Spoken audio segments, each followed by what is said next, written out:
Intent signals are the number 2 investment area for growth teams in 2026. So everyone is buying the same tools, pulling the same data, and automating the same outreach. So buyers are reacting how you might expect. No thanks. But teams are finding an edge, and it's not from buying a more expensive tool. It is from their ability to spot things that their competitors can't see and turn them into intent signals. That is so much different than just signing up for a Clay or Apollo subscription and filtering by company size.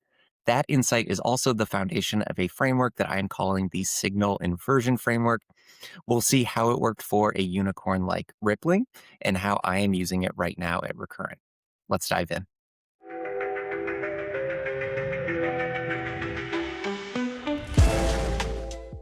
Most signal based playbooks are built for mature categories where the buyer already knows that they have a problem and they're simply shopping for a solution. But in emerging categories, our prospects don't know that they have a problem yet. The signal that we need isn't at the bottom of the funnel, it's at the top. There are 3 parts to this framework. So, step 1 is to identify the pre problem signal.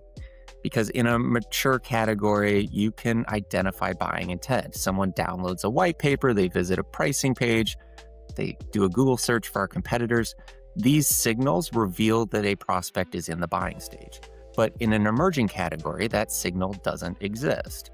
A prospect isn't searching yet because they probably don't even know that there's something to search for. So the question flips. Instead of who's ready to buy, we are asking, who's about to have a problem that they don't know about yet? So Rippling did something similar. The team started from the destination, looking at their closed won customers, and then worked up funnel. They listened to call recordings on Gong, they talked to customer service reps, and they studied what was true about most or all of those customers before they ever raised their hand that they had a problem. So the signals we're looking for are not intent. They're a precondition, a set of conditions, behaviors, and situations that exist before a prospect even realizes that they have a problem worth solving. So here's how you test it. Look at your last 10 closed won deals and map to the conditions that preceded awareness. So that's not just firmographics. You're looking for patterns here. What was happening in their business? What had recently changed? What were they about to run into that they might not have realized yet? The lesson here is that the most valuable signals in emerging categories are indicators of inevitability, that X will lead to Y, so we're solving for X.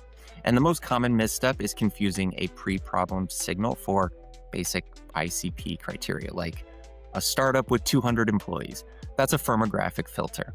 A signal is something that is already in motion. Step 2 is to source the signals from the behavior. The standard data tools out there like Clay or ZoomInfo are super powerful, but your competitors are probably trying to pull all the same signals from those platforms, and so they're losing their advantage. At best, they're table stakes at this point. A survey from Kyle Poyer recently showed that intent-based outbound is actually the number 2 investment area this year, and so that means that the signal commons are super crowded. The edge will come from going up funnel where those platforms can't see. At Rippling, that's why the team listened to 3 to 5 call recordings every week. Because number 1, they were able to find that their brand investment was being systematically undervalued in all of their attribution. And number 2, that prospects were displaying a certain set of actions that created patterns that firmographic filters couldn't find. At Recurrent, this is also fueling our growth too. We use publicly accessible data that individually isn't very helpful, but together can paint a picture of a prospect whose trajectory it basically makes our solution inevitable. So how to test it? Take the pre-problem patterns from step 1 and think beyond the obvious answers here. So things like, what kind of quantifiable data could serve as a proxy for each one of those conditions? And what kind of a combination of 2 or 3 of these, when packed together, could give you a high confidence level that a prospect is approaching a problem that your product will solve? The lesson here is that a proprietary set of signals doesn't require proprietary data.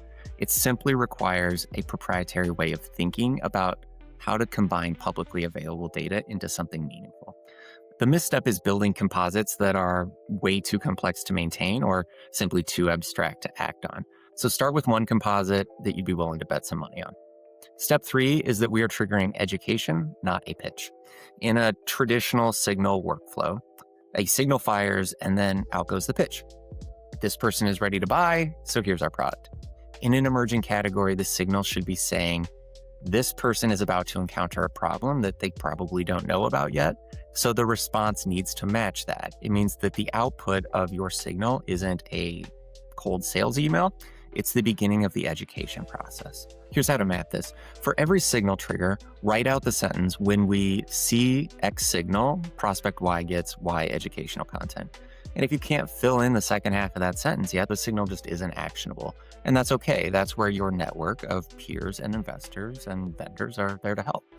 The lesson here is that companies that use signals to educate will build pipeline that their competitors won't even know exist. And the misstep is just thinking of education as a generic sales drip campaign. The relevance is what separates education from noise. Here's the takeaway. The intent data gold rush is real right now, and companies in mature categories with known buyers and super established purchase behaviors, this will absolutely work. But if you are building in an emerging category, the standard playbook is backwards, so we need to flip it. Rippling's story is instructive because the underlying principles are easily translated to our companies. They didn't buy a signal engine with a massive budget or sophisticated tech. They found it by sitting close enough to their customers to notice what preceded the conversion and then simply finding the data to track it. Your prospects are out there. They just don't know it yet. And the signal is how you find them. And then the education is how you earn the right to help them.